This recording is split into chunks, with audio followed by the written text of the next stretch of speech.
ஆச்சி மசாலா. எந்த சமையலும் ருசி தேடும் ரகசியம். 20 ரூபாய்.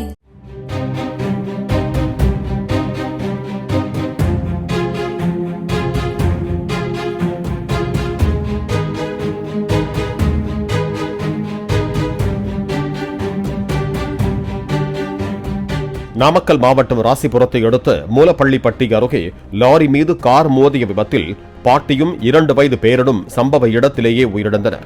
சேலம் மாவட்டத்தைச் சேர்ந்த குடும்பத்தினர் ராசிபுரம் அருகே உள்ள குலதெய்வ கோவிலுக்கு சென்று திரும்பிய போது மரக்கட்டைகளை ஏற்றிக்கொண்டு எதிரே வந்த லாரி மீது கார் மோதியதாக கூறப்படுகிறது. கார் ஓட்டுநர் தூக்க கலக்கத்தில் இருந்ததால் விபத்து நிகழ்ந்திருக்கலாம் என்று கூறப்படுகிறது. காரில் பயணித்த மேலும் 4 பேர் படுகாயமடைந்து மருத்துவமனையில் சேர்க்கப்பட்டிருக்கிறார்கள். ஆச்சி மசாலா. எந்த சமையலும் ருசி தேடும் ரகசியம். 20 ரூபாய்.